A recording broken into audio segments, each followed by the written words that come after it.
তীব্র গরমের সময় সবচেয়ে বেশি স্বাস্থ্য ঝুঁকি থাকে হিট স্ট্রোকে আক্রান্ত হওয়ার। হিট স্ট্রোকের মূল কারণ পানি শূন্যতা বা ডিহাইড্রেশন। বয়স্ক, অসুস্থ, প্রতিবন্ধী ব্যক্তি বা শিশুরা অনেক সময় বুঝতে পারে না যে শরীর ডিহাইড্রেট হয়ে গেছে, তাই তাদের দিকে বাড়তি নজর দিতে হবে। অতিরিক্ত গরমে শরীর তাপমাত্রা নিয়ন্ত্রণ ব্যবস্থা বন্ধ হয়ে হিট স্ট্রোক হয়। এর ফলে ঘাম বন্ধ হয়ে গিয়ে শরীরের তাপমাত্রা দ্রুত বাড়তে শুরু করে। হিট স্ট্রোকে আক্রান্ত হলে মাথা ব্যথা ও মাথা ঘোরা এবং চোখে ঝাপসা দেখা, দুর্বলতা, মাংসে টান ও বমি অনুভব হওয়া এবং একটা পর্যায়ে অজ্ঞান হয়ে যেতে পারে এবং খিঁচুনি হতে পারে।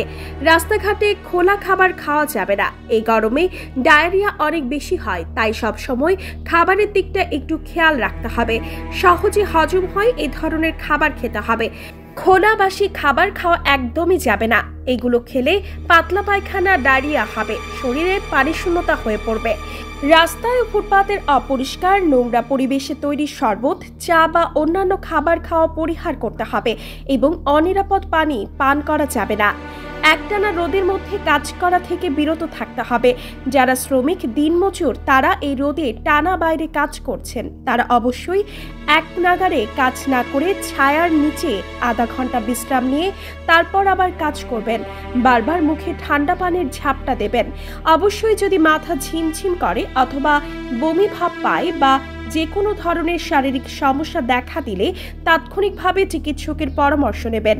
তাৎক্ষণিকভাবে চিকিৎসা না করলে মৃত্যু ঝুঁকি অনেক বেশি। প্রাথমিকভাবে হিট স্ট্রোকে আক্রান্ত ব্যক্তিকে একটু ঠান্ডা জায়গায় নিয়ে শুয়ে দিতে হবে। টাইট কাপড় চোপড় পরা থাকলে সেগুলো ঢিলা করে দিতে হবে। ফ্যান বা এসির ব্যবস্থা থাকলে দ্রুত তা চালু করতে হবে। ঠান্ডা পানি দিয়ে শরীর মুছতে হবে এবং অতি দ্রুত হাসপাতালে নিয়ে যেতে হবে। তীব্র গরমে হিট স্ট্রোক ছাড়াও জ্বর, কাশি, শ্বাসকষ্টের রোগ, নিউমোনিয়া, পানিবাহিত টাইফয়েড ও জন্ডিস এবং চর্মরোগ বা ফুসকুড়ার প্রকোপ অনেক বেড়ে যায়। লেখক আয়েশা আক্তার, সহকারী পরিচালক, 250 শয্যার টিবি হাসপাতাল।